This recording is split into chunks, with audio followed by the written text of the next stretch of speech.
Welcome, people. Welcome to the Hub Sport, and it's your host, Admiral Drex, with Tesh today. Wherever you're at, hope you had a good day.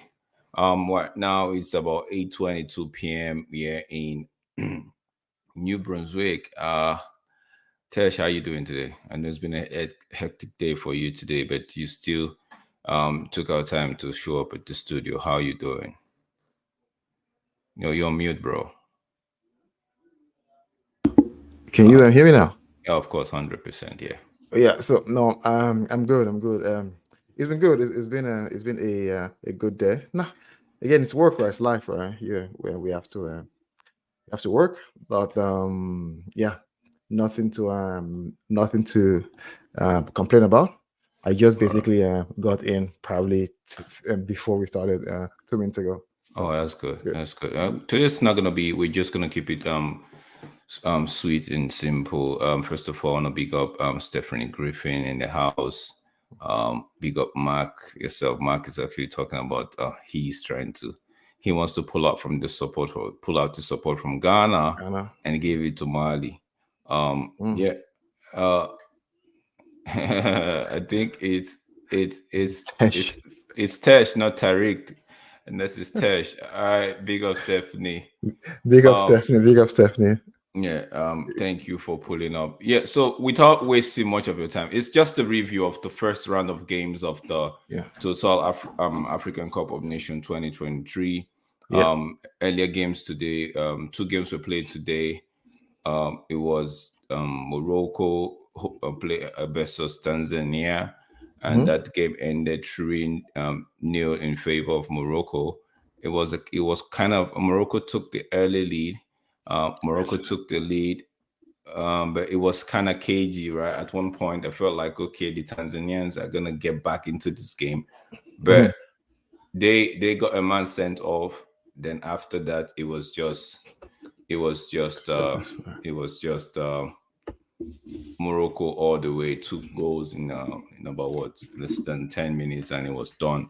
Actually, the third goal from Ernest, I felt I first it went to VAR, right? It went to VAR. They actually tried to rule it out for offside, but later it stood. So, but like I said, we're going to talk about that game. Tanzania have themselves to blame because at 1-0 I felt like they were in the game, but they were playing too hard.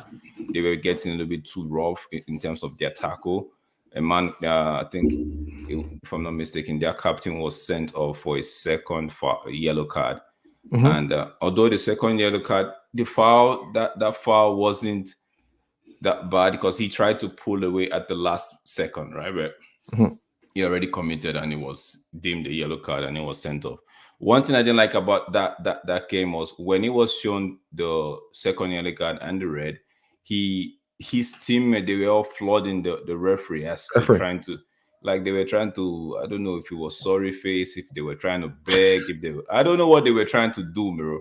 It felt to me I was like, why are you guys doing it? It felt so out of place. It felt so out of place, man. Like you can't be the ref said it's a big up Luan. Thanks for pulling up. Yeah, the ref said And it's Stephanie, no apologies. It's fine. It's fine. the ref said the ref gave his matching orders. You should just respect it. I know you're trying to say it's kind of soft and all that, but the way if you see that event, right? Uh, Thank you, Luan. Thank you so much. It means a lot. If you see how the people just flooded the Tanzanian players, just flooded the referee, and the Moroccans just stood away and like you know Yeah. because it was more of like a back to back dangerous tackles on the Moroccans, right? So when that Hmm. happened, it felt like this was coming. So, but that game after that, it was just an easy ride for the Moroccans. Like I said, 2 goals in quick succession, and it was more like game over. Then the game between DRC Congo versus Zambia, it ended in 1-all draw. Again, the DRC Congo had themselves to blame because the goal was like an open net. The goalkeeper was way out of his post. I don't know what he was doing. I know he went to collect the ball. Then the Zambians took a very quick throw in, and that guy just lobbed it right into an empty. Although he had two defenders there, which in my opinion the defenders should have cleared the ball, but for some reason they didn't. So at the moment, this is how the table, yeah. This is how the table is for each group, but we're just going to recap the games. It was this is, like I said, the first match of the group stages. So it was Ivory Coast putting 2 past Guinea-Bissau in the opening. Yeah, obviously though, I think that was almost like a sure thing to happen, right? Yeah, Ivory Coast and beating GB. Yeah, goals coming from Seko Fofana in the 4th minute and Jean-Philippe Crasso in the 58th minute. That game, I watched that game, and it wasn't. They got the result at the end of the day, but it wasn't one of those games that you could say, okay, they were super dominant. You know what I mean? Yeah, and in that same group they have Nigeria and Equatorial Guinea, of which both their game ended 1-1 draw. Goals coming from Ivan Salvador for the Equatorial Guineans and Victor Osimhen leveling, putting Nigeria back on the level terms just 2 minutes after the Guineans they scored. And looking at that, the result, and looking at the group, you could see it's Cote d'Ivoire 3 points, Equatorial Guinea 1 point, Nigeria 1 point, and Guinea-Bissau and 0. So Nigeria in 3rd position, Cote d'Ivoire top in that group, and Nigeria play Nigeria and Cote d'Ivoire. The next game in this group is actually Nigeria, the second round of game. Nigeria, Cote d'Ivoire, Equatorial Guinea, and Guinea-Bissau. Now, for most people that don't know, Guinea-Bissau is more in West Africa. West. Then Equatorial Guinea is somewhere around the central zone, close to Gabon, Gabon. So between Gabon and is it Gabon and Senegal? I think so. Yeah. So in terms of what it called, do you think Nigeria will qualify? One thing I would say though, watching the Nigerian game, I was a bit disappointed on what it called our setup and tactics. I think it was more so we probably were beaten too deep, with Osimhen being left isolated up top. I think we might have to change that, because I'm not sure if you saw the comment of the Nigerian coach, who I'm not sure what it was referring to. Basically, it says if we continue to play like that, we will win what it called the tournament. I'm not sure if it's trying to do a reverse psychology. I'm not sure, but I'm a bit concerned though how Nigeria played against Equatorial Guinea though. I share that sentiment, but I'm like, in that game, I felt like he should have done a lot better in terms of managing the game and personnel wise, right? Because in the second half, at about the 70th minute, I already knew. It felt like Iwobi's time was done. Iwobi's race was run already, so it felt like Iwobi needed to come off, right? But for some reason, it let Iwobi stay until the 90th minute, right? In my opinion, second half, 65, 70 minutes, bring Iwobi out. In my opinion, I'm not the coach, but bring Iwobi out, send Iheanacho in the game, right? If you still want to keep Iwobi for his creativity, you might as well just send him to the wing and take Simon off, right? Yeah. But I felt like he didn't handle that game properly from his end. The way he set up the game was fine. It was a shocker for us to go, the Nigerian team to go 1-0 down at the time they did. But fair play to the Equatorial Guineans, right? They stuck to their plan. They stuck to the instruction that was given to them, and they got a point. So going forward, it will be in terms of it's for Group A. What do you think, with the way we played and with the way, like I said, Cote d'Ivoire, they didn't really play to say okay, it was super impressive, you know?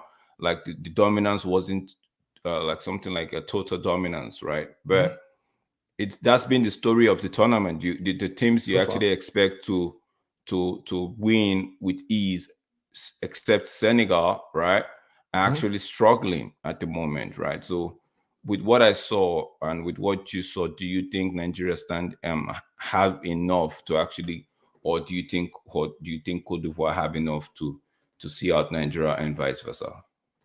So I think I think tomorrow's game will be pivotal in how if to basically to determine if we qualify or not, right? Because in that, right, I see Cote d'Ivoire will want to probably seal their. I think to Cote d'Ivoire, a result is good, meaning a draw or a win, no loss, right? So probably they'll want and also being the host, it most likely will be what they call a hostile atmosphere for Nigeria. Now, I believe Cote d'Ivoire will want to go there at least to get a result. If they get a result, right, that leaves Nigeria in 2 points. And Equatorial Guinea, I'm not sure Guinea how weak Guinea Bissau is, but if Equatorial Guinea ends up beating Guinea Bissau, then puts Nigeria in a very, very what they call difficult position. In that, Equatorial Guinea then has what they call 4 points, with what they call Cote d'Ivoire for 4 points. Nigeria left on 2 points, although we can still qualify, right? Now, Nigeria will have to go. So you know what? I believe Nigeria will qualify though, because I believe it will beat Guinea Bissau. Because if the way I'm thinking now, right, even if Cote d'Ivoire Equatorial Guinea ends up on 4 points, Nigeria is on 2 points, they will play themselves at the last game, which then is a must win for probably either of them. Which even a draw from the game tomorrow, and Nigeria ends up beating Guinea Bissau, we see us what they call them qualify. So I believe we will qualify. Okay. Let's move on to the Group B. Let's move on to Group B, where we have Cabo Verde. They call them Cape. I like to call them Cape Verde, right? So Cape Verde, Egypt, Mozambique, and Ghana. From the first round of games, it was Cape Verde, which came as a shock to most people. Cape Verde actually got a win, 2-1 win over Ghana. Goals coming in the 17th minute for Cape Verde, as well as the 92nd minute for Cape Verde. So it was Jamiro Monteiro at the 17 minutes. Then Alexander Djiku pulled one back in the 56 minutes. And we all thought, okay, momentum is with Ghana now. They could go on and actually, get the win. But it stayed 1-1 for a longer time until the 92nd minute, where Gary Rodriguez scored the second goal for Cape Verde and gave them the win. So it was on that night, it was kind of a shocker, like I said, because if you look at the stat wise, it was more like 15 shots for Cape Verde, 5 on target, 54% ball possession. They had 392 passes with a pass accuracy of 81, right? Yeah, they had more corners, like 5. So you could actually see that they in that game they played like as one team that wanted it most. And it was a shame.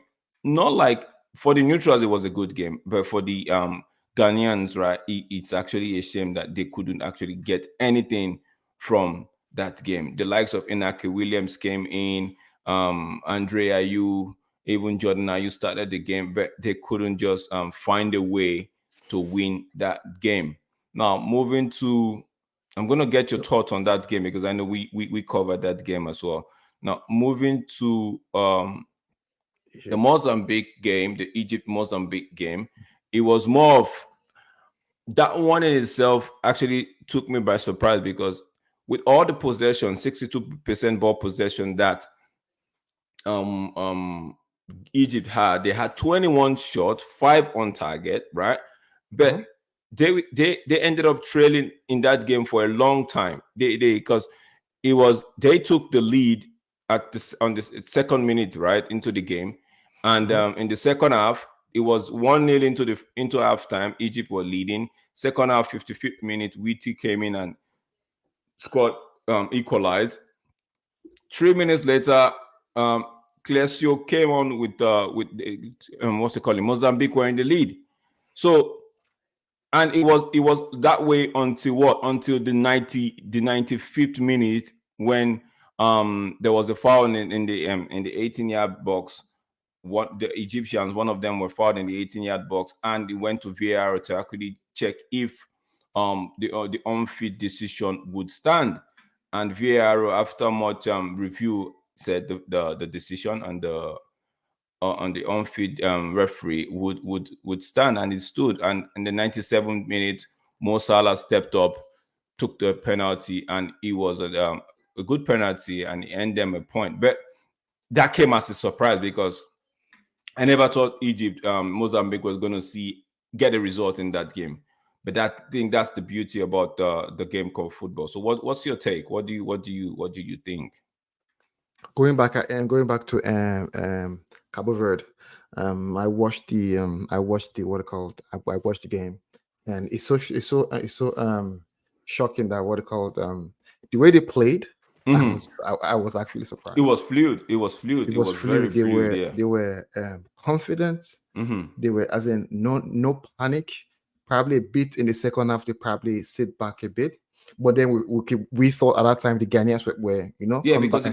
the Ghanaians actually took the equalized, and they felt like the Ghanaians were gaining momentum. Yeah. But after, and I think I was saying, right, these guys are tired, man. They most likely would lose the game. But from nowhere, the energy came back, and they went out to what they call to get the second goal.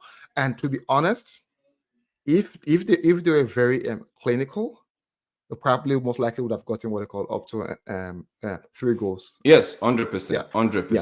100%. So to be I haven't watched a lot of games due to work, but for me so far, the team I see that's basically, as in, so much what they call, I think they are fun to watch for me, is Cabo Verde. And if they continue like that, I believe they should be able to get a result from either Egypt or Mozambique. So I'm tipping Cabo Verde to qualify. Oh, so you're saying Cabo Verde should qualify because they Yes. they play Mozambique on Friday. So we'll see. So there's a game. So the Ghanaians are playing Egypt tomorrow. So what do you make of that game? So honestly, I would have loved. I would have loved to watch that game. I hope I can probably watch side by side work. But I see Egypt most likely will beat Ghana. Ghana looks they look high, they look disorganized. They look a bit of like when you think of Ghana, right, you think of those times, right? But you look basically a bit out of touch, right? There's no fluidity in their game. We're more, for me, I was more banking on the name Ghana to get a result from Cabo Verde. From the actual play, nothing was happening. So I fancy Egypt to get a result against Ghana, either a draw or a win, which leaves Ghana with only 1 point with 1 game to go. So most likely Ghana is going out if they draw that game, but I think it's a must win for them. And I believe, yeah. So from, because what I want to say is, it will be interesting to actually see if this actually plays out. I want to see Cabo Verde actually get a win over Mozambique, yes, secure a qualification to the round of 16. They have the first draw. And whatever happens can happen. Yeah. I don't, because that just puts some flavor into the tournament, because one of those teams that you didn't expect, we're gonna go down, and you see there was a huge shock in the group stage as well in the first round of games. So it's one of those teams that you just say, okay, this actually has just made the tournament a little bit spicy, a little bit flavored, and so it's not what we were expecting in terms of who's going to qualify. Like during the first game, I actually tried to run through the groups, and I'm like, okay, X and this. In this group, I actually said Egypt and Ghana should qualify, right? So, but if Cabo Verde and probably Egypt qualifies, then that gives me that just makes the tournament, in my opinion, a little bit interesting to know, because then we start looking at them and say, okay, what can they do going forward in the round of 16? Are they going to get as far as maybe the final? Are they going to be the what they call it now, the ones to watch out for in this tournament, So Mhm. it's going to be an interesting one. We just gonna have to wait and see how the next round of games play out. But I would love them to get a win right over Mozambique, who I know are not pushovers, but I would just want to see how that game plays out. That's on Friday, and hope I'm right with that prediction. Like Cabo Verde gets a win and just make it easy for them, because their next game will be against Egypt. If they lose to Mozambique, then it puts them in a Egypt is very going to be tight position. yeah. Yeah. To be fair, outside Nigeria, I haven't Mhm. seen other teams. I haven't seen Senegal. I haven't seen Cameroon. Most likely, very good teams as well. But I think Cabo Verde is one I probably am rooting for. I had to go research what they call. I know they are in West Africa, right? But I had to go and do a deep search on who they are, where they are from, everything right there. Because I was like, it was a shock to me seeing them play so well and so confident. They are one team I'm rooting And don't for. forget their head coach. Their head coach is actually from it's an homegrown indigenous from Cape Verde. So it's not like it's a foreign coach. So if he actually gets into the round of 16, he has done well for himself. Yeah. So kudos to him. Now we move on to the group C, which comprises of Senegal, Cameroon, Guinea, and Gambia. Did you watch the Cameroon game? I think it just was bit by bit, by bit. So what did you take out from that Cameroon game? So it's I think when I think they call them what's their name again for Cameroon? Is it the the Indomitable Lions? Yeah, yeah, the Indomitable Lions, right? Cameroon. So when those days of them, Olembe, Patrick Mboma, yeah. right? So Rigobert then I'm like, Song, Rigobert Song, right? Samuel Rigobert Song, Eto'o. like so. It's different now. Like it's different now. Like I didn't see they were known for physicality first. Yeah, they were. Yeah, you're right. So You're right. So the first thing you've lost from physicality. They were known for physicality, right? So now it has changed a bit, right? But Guinea is not a team you can basically push aside, right? So from what I watched in the what they call the bit there, not their best though, not their best in terms of what they called. Cameroon has never been a side that was basically that smooth flowing. But they know how to get what they call result. That's one thing they know how to. And every time they play Nigeria, then we probably might do the playing. They will do the scoring. Scoring, yeah. So I still think Cameroon having a draw, I still see them to qualify from this group, them and Senegal to qualify. Okay. You still see them to qualify, but what do you make of the fact that they had the numerical advantage right at right from the second half until the end of the game, and they couldn't make it count? They just had to manage to get a goal. Although they had, one could say they had the ball possession of about 70%, and that could be down. One could say that's down to the fact that the Guineans got a man sent off in the 3 minutes into added time of the first half, right? And Cameroon couldn't just take advantage of the numerical They did though. fit.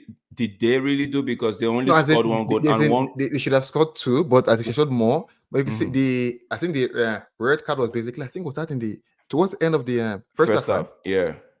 So the red card was towards the end of the first half, right?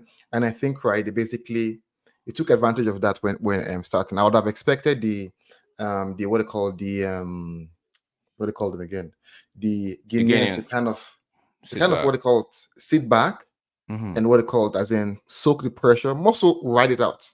Yeah. Right. But they went basically trying to let's still continue, but the Cameroon Kevin, I expected them to do more because the Guineans then sat back a bit, right, in terms of what they call let's protect what we have. Because if we probably try to be too aggressive, they most likely would lose the game. But for me though, it happens when you lose a man.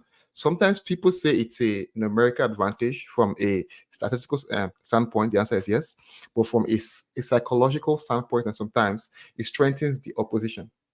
Okay. Yeah. True. True. Knowing I'm missing one man and I have to do extra, and all of a sudden you see everyone doing extra, Yeah. right? To basically keep that. You see people doing what on a normal day they would not do. Right, so probably it's more like you probably playing with extra strength. With them might equate to probably being 11 or 12 men on the pitch. Let me just quickly pull the stats here. I'm not sure if I can see it for the second half only. But you can see Cameroon basically from a total shot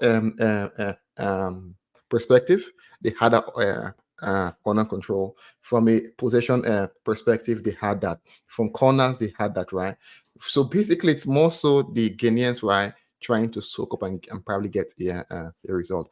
But now the question would be, if it were a full team, if we're 11-11, would the results still still been a draw?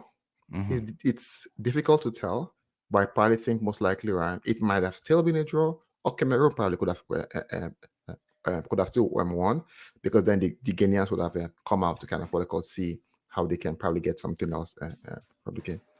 All right. I'm sorry. Senegal put 3 past the Gambians, and was more like an easy game for Senegal. I expected them to do the business, and they did deliver. The next game though, it's more of a tough one for both sides, not just Senegal. The next game is between themselves, Senegal, and the Indomitable Lions. Who do you see taking that one? Quick one. Senegal and Cameroon. Yeah. It's difficult to tell because I said that. Why? Senegal took the mid use of their numerical advantage, but that was probably over throughout a longer span of the game, right? Because no, it was basically the same thing though. It was at the halftime. It's the same thing. So if you're looking at both, right, Senegal taking the advantage, Cameroon not. Yeah. I think Senegal might. Cameroon needs to go and get a draw there and probably win their last match. Yeah, I think that's what I think the Cameroonians should be what they call looking at, right, getting a draw there and probably winning their last game between and that's if Guinea doesn't go if Guinea goes and beat what they call Gambia and then gets a result with Senegal. I think this group will be tough though. Because Gambia looks most likely look like the universal donor. The rest will be picking up the points for them, and I think they'll try. And Senegal being the strongest team there, everyone want to probably go and get a point and probably see can I beat Gambia. But I think it'll be a tough one to call if Cameroon will go and qualify. But they should qualify. The name Cameroon should be qualified. All right. We move on to Group D, where we have the likes of Burkina Faso, Algeria, Angola, and Mauritania. It was a straight win, lone goal for Burkina Faso over Mauritania. Then Algeria and Angola, they actually shared the point with Algeria taking the lead at the 18th minute, only for Angola to pull to get on level terms at the 68th minute. 50 minutes later, and it was 1-1. That game, I was looking at that game. I'm like, yo, I actually was hoping that if you asked me prior to that game, I thought Algeria would actually do enough to win that game, right? But once the game started, Algeria took the lead. Algeria actually scored a beautiful overhead goal from the striker with a overhead kick, right? But it was rightly ruled offside. If that goal had stood, or if it was onside, that, in my opinion, that would have been the goal of the tournament thus far. But it was rightly called off for outside, and as the game progressed, Angola grew into the game, and they got a goal, courtesy penalty, right? Yeah, Which yeah, went to penalty. I VAR. think It from went to VAR as well. Mabulolo. Mabululu, Hmm. the Mabululu, the Tiger guy, right? Yeah. Actually, it sounds like a South African name. Yeah, so it's the Tiger guy scored, and it was in the I'm like, yo, this guy. So yeah, it was a well end point for them. That puts them at 1 point. It's alongside with Algeria. And the Mhm. next game now is between in that group. The next game is let me quickly. I think it's Mar- Algeria playing Burkina Faso, right? Then Mauritania playing Angola. What do you make about this next round of games in this group? Look, as in again, this might change because I didn't watch the game for Algeria. But one thing I know Algeria for, they've been what they call a technical side. One, right? So they are very technical. Algeria, Morocco, Tunisia, they are technical. So Algeria is technical. They also have Mahrez in there, Yeah, right? So but again, Marius tried to like orchestrate and do stuff, but the Angolans were just too where they were disciplined in terms of their defensive shape. After they went, the second goal that they considered that was rightly ruled offside came as a shock to them because it felt like a quick succession. I think it was mhm, 18 minutes. Um, Algerians took the lead, and about 2-3 minutes later, the same guy, scored the overhead kick, and was more like a Garnacho-esque kind of goal, right? But it was rightly ruled offside, right? So yeah, I think after that shocker, the Angolans were like, "Wait a minute, we can't let these guys just run through us in the first half." So they tried to keep the first half, limit the Nigerians to just that one goal in the first half, and in the second half, they actually did pose a lot of threats, and excuse me, and they got their goal. In my opinion, during the time of play, it was the deserved goal. But yeah, although the possession was the Algeria were more with the possession, right? But it was a good thing. It was a good thing that the Angolans got there. They just had one shot on target. Algerians had 16 shots, but only 3 on target. Angola had 7 shots and 1 on target with the ball possession of 33%.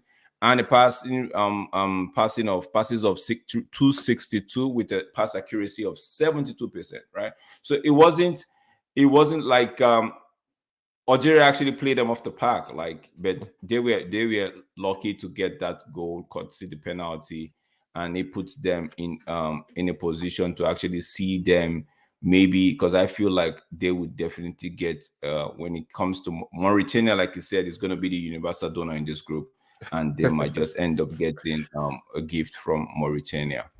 Now, so the way you say it, right, mhm. makes me think, right, the match between Algeria and Burkina Faso, Algeria might likely win that match. That's No, if, as in, yeah, the game, the Burkina Faso game, it was more of a tight game, right? With the Mauritanians, right? Mauritania, yeah. But I expect Algeria to actually get the win, right? Because like I said, it was more of a the Burkina Faso Mauritania game, 63% for Burkina Faso, 37 for the Mauritanians, right? Mhm. They had more corners, 4. They had 9 shots, 4 on target.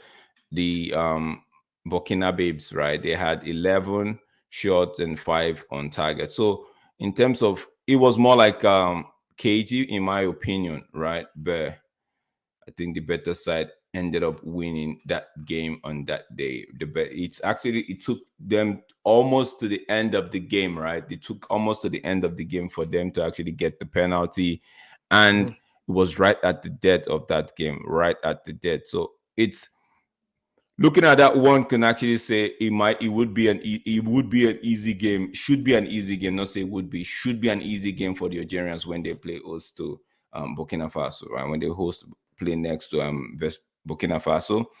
And but at the moment, I think it feels like the next set of games would be um Algeria and Burkina Faso, I believe. Yeah.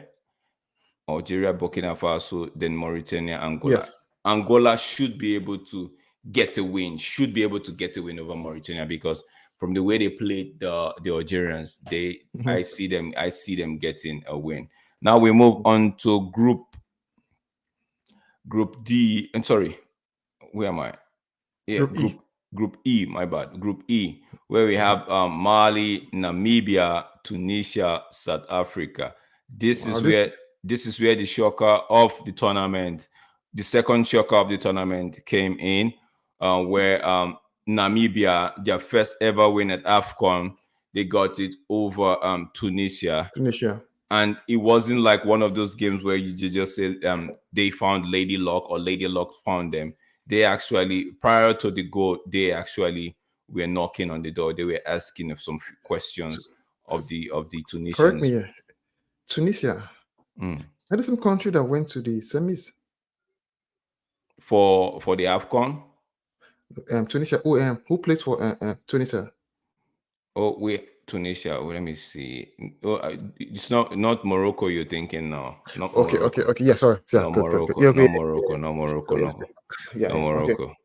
okay, okay, okay. It's not. So it was. And this game, it was stalemate until like what, deep into almost towards the end of the game, around 88 minutes, 89 minutes, right? Yeah. But like I said, prior to the goal, the Namibians were actually asking questions. They should have even gotten, in fact, they even scored a second goal, which was rightly ruled offside, right? But Mm-hmm. you could tell that they came to play. Like what Mark said, most of these underdogs didn't just come to mark the register of representing their showing up at the tournament. They actually came to Came to play. play. They came to play because days like this would say, okay, yeah, this team just showed, and they just showed up. But this one, they actually didn't just show; they actually came to play. Now, the start. If you watch the game, right, you could actually tell that, okay, maybe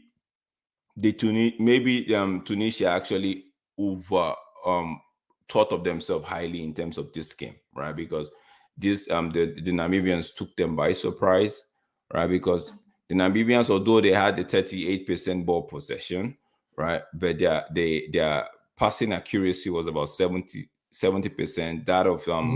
Mm-hmm. Whatchamacallit, Tunisia was Tunisia. 76, although Tunisia had more passes, about 443, while Mm-hmm. the Namibians had a 207. But here's where it gets interesting. Um, shots, total shots of 13, 6 on target for the Namibians. That of Tunisia was 10 shots, 4 on target. Namibia had 7 corners, and Tunisia had 8, right? So it wasn't one of those games where you could say, okay, maybe Lady Luck found them, right? Because, like I said, I didn't think Lady Luck found them. They played for their luck. They played the game, and they deserve, in my opinion, to win that game. Honestly, this group, when you're looking at this group, you expect, right? Yes, now you expect that Mali is a very good side based on the players they have. I believe they have some players that play in the Premier League. They have this guy that plays for Spurs. Is there, right? Yeah, Basuma, yeah. Basuma is there. Where does Sa play? The young guy in sports. The younger, I think he plays for Senegal, I believe. Senegal. Okay, okay. Yeah, I know they have a couple of good players that play for Mali. So They Mali have winning they their have game. they have a Dara that plays for RB Leipzig. Mm-hmm. So they had So they, they have some good players, right? Beating South Africa wasn't really a shock. It was no, more so Tunisia. I don't know why people were saying it was a shock. Like, I used to say Mali used to be A very good team. very good They used team. to, they used to have Bakayoko. They were These very are good very good team. players. I was growing up, I didn't know why people were saying Mali was more like and they played the traditional 4-4-2 with the diamond, right? So it was more like, yeah, when I saw them set up this way, I'm like, okay, this is a good one. And it goes. They. Now, when you look at the scoreline, you might say, okay, but don't forget that the South Africans, the Bafanas, right? They had more ball possession. They missed the penalty, right? They missed the penalty and missed another. They had chances in the first half to actually win the game. In my opinion, I felt like it was a game of two halves, right? South Africa, you take the first, we're gonna take the second, right? A game of taking your chances, maybe. Taking your chances when it comes, right? Because in the first half, South Africa had the clear-cut chances fell to South Africa. Now in the second half, the Malians had to tweak it. I'm like, you know what? Because in the first half, they started with Bosuma at the 10, at the top of the diamond. But in the second half, the coach brought him to the bottom of the diamond, right? So there he could orchestrate things from the middle. And with Idaira also contributing his quota, right? So in the second half, it was a good Malian side playing the South Africans and just restricting the South Africans to beats, right? And it was a well-deserved 2-0 win for the Malians. I didn't really see anything. If you and they even have a Traore. If you're looking at the what they call at the stats, it was an even game though. It was like basically an even game with in terms of if you look at from a position standpoint, just what they call it with Mali 46, South Africa 54. But you expect that because why Mali is up, right? And the South Africans are trying to what they call it. No, in the first half, South Africa had a foothold on the game. Okay. Yeah, it's just so basically it's more so the tides changed in the tides swung in favor, in favor of Mali in the second half. So, but now in the next round of games for this group, we have I think the Malians are playing in Tunisia, while Namibia and South Africa are going to lock arms and find out who would take that game. So, what do you make? Who do you think is going to from what we've seen thus far? Who do you think would what do you think about the next round of game in this group? Tunisia, Mali. Tunisia play Mali and South Africa plays Namibia. What do you think? South Africa, because I think sometimes we're again, and this applies to everyone too, right? As Paris said initially, right? Is most of these countries that have lost, they know they need to win the next match. Kind of what they call it, get back in the competition. And those that have won, where we know, okay, you know what, I need to. I think it's more. I need to take calculated risk, right? So I think when you're looking at Mali, Tunisia. Mali is very good though. So Tunisia will have to be careful because Tunisia wants to come out and play and to get a result. But I think Mali might just punish Tunisia. I believe they'll get a result from that game. I believe they'll get a result, either a draw or a win. So I think Tunisia will come out. Mali most likely, like, you know what, will punish them. South Africa, Namibia. South Africa, I see most likely will win that match. You think South Africa is going to win Namibia? But I'm saying that game would end up in a draw because except South Africa do something different from what I saw, but I feel like that game would end in a draw. But let's move on to the. Mark is saying Tunisia isn't a powerhouse. Yeah, Tunisia isn't a powerhouse. Doesn't mean that we were expecting them to actually lose to Namibia. You understand? And they not being it's like saying they not being a powerhouse, right? Or they not being like doesn't mean like they can't, you know. They should be able to put aside South Africa, should be able to put aside Namibia. These are easy. From what I've seen so far, they should have been able to put aside Namibia and should be able to put aside South Africa. But that's the beauty of the game called football. You never say never, because nobody came to look at your face. Nobody's coming to count bridges while you play. Everybody's coming to do their bits and make sure they leave their mark in this tournament. It was a good win for Namibia. This is their first win in the AFCON for the Namibian side. So it's a good win. It's what we like to see. It's one of those things as football fans we like to see. And before we move to the last one, you know, I don't know if you recall the Euros that time where we had Greece came from nowhere Yeah, and and they was won it. just, just Everybody was just knifing it with their head. it was the head that Every if there's a corner, forget it.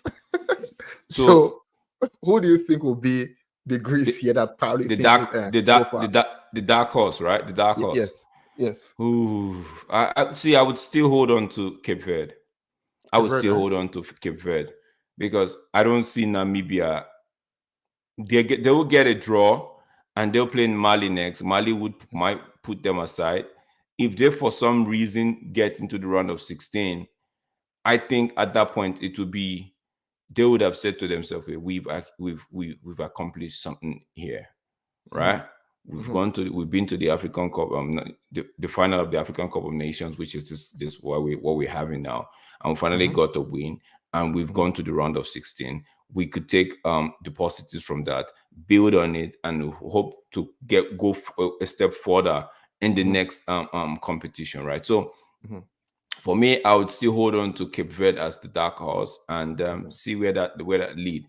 That leads finally into Group F, which is the final group of the competition with Morocco, DRC Congo, Zambia, and Tanzania. Like I was saying at the big start of the show, Morocco puts 3 past Tanzania, but it was at the they played a good ball. Amrabat was bossing the midfield. It felt Are like you serious, yeah. Amra? It's not. I expected it, right? And Yeah. I expected it. LNLC was there. Oh, they have Onoi. players though. They have So players. so so they were the first goal came off Saisi. Is it Saisi? Right, the defender that used to play for Yeah, Wolves. yeah, Yeah, he used to play for yeah. Wolves, For right? Wolves, yeah. Then second goal was is it just the Second guy goal was that here. Unai? Yeah, Unai. Is Yeah, it Unai? Yeah, Unai. Yeah, Unai. Yeah, Unai. Unai. He was the one that was actually fouled by Miroshi. All right, the second yellow card. He got a red card. Right, he was the one that was fouled, and 7 minutes later, he got he put Morocco 2 goals ahead. 3 minutes after that, Yusuf and Nersi made sure the points were I will secured never forget that guy. You know why? against Sevilla United. He Yeah. was ahead the ball against our Maguire's back. Right, yeah. So yeah, and it was the one that actually scored the goal when they decide to do it again. So Yeah. it is what it is. So, but it was a good game. Watching that game, it was a good game until that moment when that guy saw the red card. Right. Although I felt like Morocco had even at 1-0, I didn't see Tanzania getting a goal. All they kept doing was just playing too hard in terms I of. don't know. No, it's not like a universal donor thing. I think Tanzania would give either Zambia or DRC Congo a tough time. They might end up even winning one of them, right? But they were just too rough in my opinion. They kept kicking for no reason. They go just like there were two times where they should have gotten. There were 2 times when they should have. I think they should have even gotten a yellow card. The guy that got a yellow card and was sent off, he had 2 occasions where the referee actually overlooked it. The first one, it was a warning. Then the other 2 times, the referee just overlooked it. So when it happened again, and he was trying to plead his case like this was nothing serious, the referee was like, 2 times I gave you, 2 times, right? So it is what it is. What I don't know what Mark says. Man says the universe now do nothing. Man says I don't the get universe, nah. Is it the universal donut thing you're talking about? okay, Parry. Parry. I don't know. So when I say universal do not, I mean Mark. I mean they just dash 3 points. So I feel like they might have a say in this group in terms of how because Morocco for sure has qualified from this group because Yeah, no, I didn't. they play Morocco is DRC next. They play DRC next, and DRC Congo in today's game they they actually came from behind to get a draw Draw. against Zambia, right? In my opinion, I don't know what the goalkeeper for DRC was doing when I know it went to clear. I didn't really see. He went to get the ball, right, and it was a quick throw. The guy threw it back at the player, the Zambians. They took the throw real quick, fast, throw it right immediately, just threw it into its man.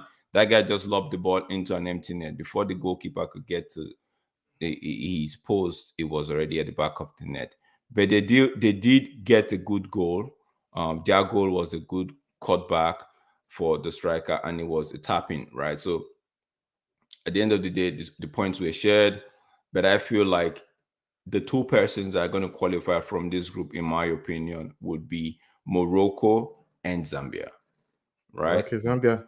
Tanzania might get a victory over DRC, or might get a result against DRC, right? And Zambia might just be too strong for Tanzania, in my opinion. Yeah, honestly, with I don't know. Even honestly, with this group, I only know one person that that probably comes out first for sure. I think I don't know. I believe Zambia or Congo might just probably, or no, either of them will move ahead. You never know. Though Tanzania probably is not already out, but this group is where I see the finalists or the semi-finalists, which is probably Morocco. Morocco probably will go all the way on the in the AFCON. Okay, that brings us to the review of the game one of the AFCON at the moment. So Tesh, so you're saying from this we're going to just do so Cote d'Ivoire, this group A, who do you think will progress based on what we know already? Group A, Cote d'Ivoire and my country, Nigeria. Okay, Group B. Group B will be Cabo Verde and Egypt. Okay, Group C. Group C, Senegal and Cameroon. Okay, Group D. Group D, man, this is Angola, Algeria, Burkina Faso. That of those, right? So I know Algeria will be there. I'm probably Burkina Faso because they already have a lead, but yeah, Algeria, Burkina Faso. I would say Angola and Algeria. Group yeah, E. I guess I'm thinking of that too. Yeah. Group E. Mali. Huh. God. Normally, I'll probably say Mali, South Africa, but this one is tough though. It's tough, man. Mali for sure though. I think all three down, they all have a chance to still qualify. I would say Mali, Namibia. Put it like that. Okay. Mali, Namibia, because if the Malians play Tunisia next, that game, the Malians should win that game and just send and I feel like Namibia might get a draw against South Africa. It's a tough one, bro, because yeah, Mali are going to dismantle Namibia, but at the moment, I'm just going to see Namibia hold on to that dark horse hope and just expect them to just hope that they just do something. Now you said Morocco for sure, but you don't know anybody. I said Morocco and Zambia in exactly. That's what, thank you know I thought yes, Morocco than anyone else. I probably think what we should do is we can probably have where we can it's already one game, right? Probably do it probably in the weekend, right? A show, probably if Mark or anyone wants to join. Or we can predict, and we'll probably put it out there. Everyone has their different versions. Predict to the final. Let's see who gets the closest. We'll probably do it on Sunday or probably Saturday. Okay, Mark is already coming in strong and saying yeah. Okay. So but okay, let's see who's gonna go all the way to the final, right? From so we are saying from wherever the game is at the moment. It's right now. Yeah, it's like playing a close. Okay, so we'll do it right. So Mark, get ready. Do your mapping. Everyone do their mapping. Drex can probably orchestrate how we want to do it, but everyone comes with their mapping and see okay who gets to the top. And at the end of the competition, we then review. All right, guys, you heard it from Tesh. We are going to just keep it simple and hope so. Tomorrow, catch us on G-Up Sports for the game between Nigeria and Cote d'Ivoire and Nigeria. That will be at 1 p.m. at Atlantic Standard Time. That's 12 noon Eastern Standard Time. Also, I think that's 4 p.m. UK time. Then the Egypt Ghana game would follow that. That's 4 p.m. Atlantic Standard Time, 3 p.m. PM EST, Eastern. Mm. and I think it should be 8 p.m. if I'm not mistaken, 8 p.m. The UK time. So please, we'll be streaming right from D Hub Sports and also on Mark's channel, Mark MUFC Fan TV, and I think as well as Football Power Hour. So guys, do like, subscribe to these channels, Football Power Hour, D Hub Sports, and Mark MUFC Fan TV. All right, until we see you again, just do take care of yourself. Have a wonderful night. And don't forget, God loves you more than the devil hates you. Peace, and we are out of here.